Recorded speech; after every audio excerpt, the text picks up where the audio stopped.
société, elle a tendance à uniformiser. Et moi, ce que je trouve bien, c'est la différence. Les gens, c'est quelque chose qui nous dit qu'on fait évoluer.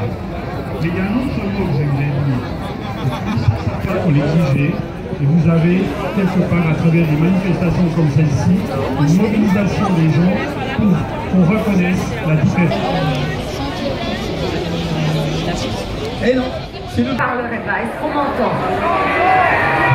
Je veux dire, voilà.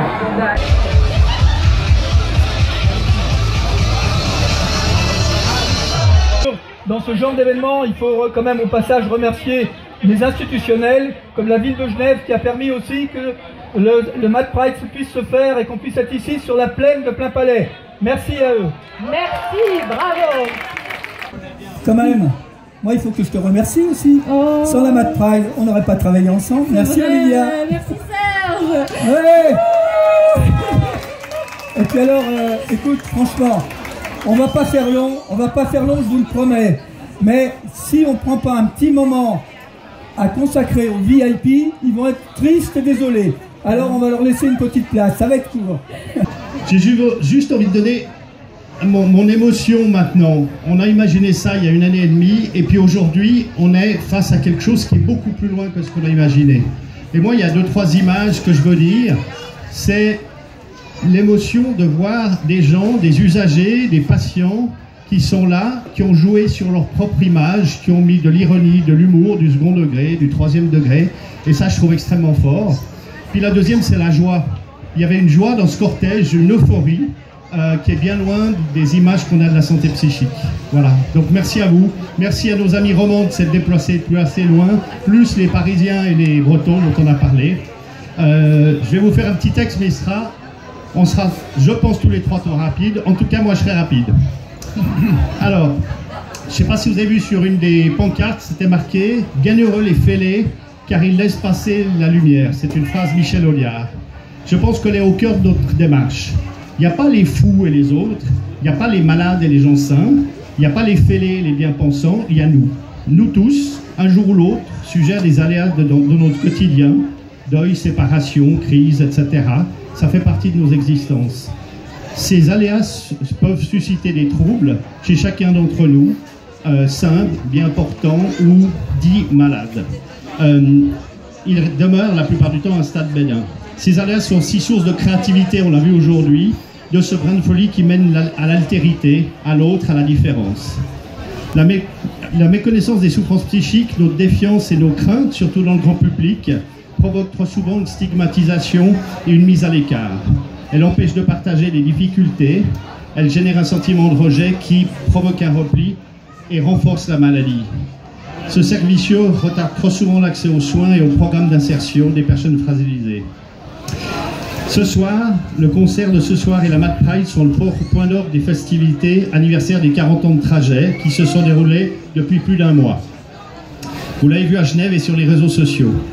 Une grande campagne d'affichage, le Bargeau-Troc qui est derrière, a sillonné Genève. Des témoignages saisissants, allez voir les capsules vidéo sur le site internet, elles sont très fortes et très touchantes. 40 ans d'action en faveur de la santé mentale, 40 ans d'enthousiasme et de créativité. Je tiens à remercier particulièrement nos partenaires de cette magnifique aventure. Je l'ai dit, la Corasp et nos amis romans, ici représentés par Florence Natter et le président qui va dire 2 mots ensuite, et puis Santé Psy et d'autres partenaires.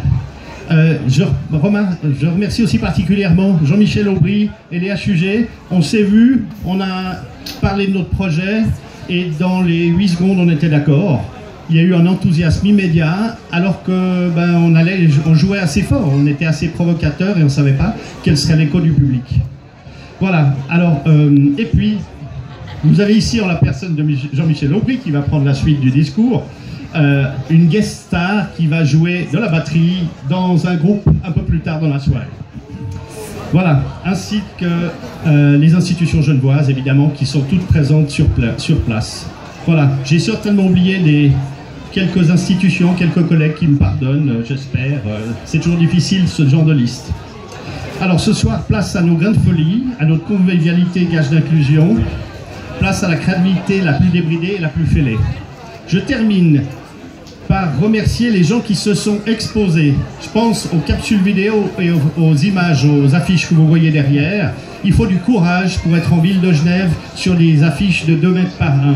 Je pense à Beverly, à Margot, à Yana, à Nicolas, à Rodrigo, à Laure, à Dominique, à Felipe, à Jean-Marc, à Sandra, à Françoise, à Denis, à Jean-Louis, à Vincent, il y en avait 2 de Vincent, à Divya, à Isabelle, à Rémi et Michael. Ce sont des gens qui ont osé sortir de l'anonymat et du stigmate pour s'exposer. J'aimerais qu'on les applaudisse très fort.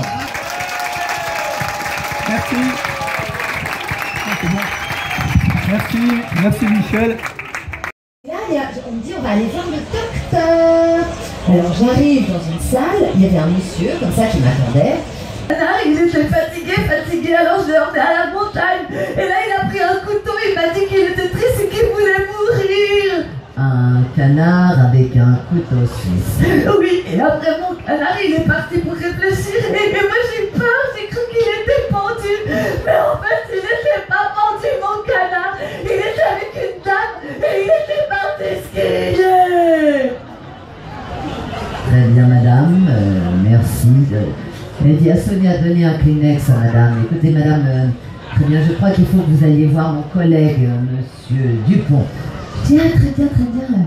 Et je dis à Sonia, pourquoi est-ce qu'on va voir monsieur Dupont? Elle dit, ah, parce que monsieur Dupont, il m'a dit, monsieur Dupont, c'est le psychologue. Je dis, ah, parce que lui, il n'est pas psychologue. Ah non, lui, c'est le psychiatre. Mais alors, moi, je connaissais rien de la différence entre le psychologue et le psychiatre, donc je vais chez le psychologue, monsieur Dubois, qui me fait asseoir, qui me dit, qu'est-ce qui vous amène parmi nous?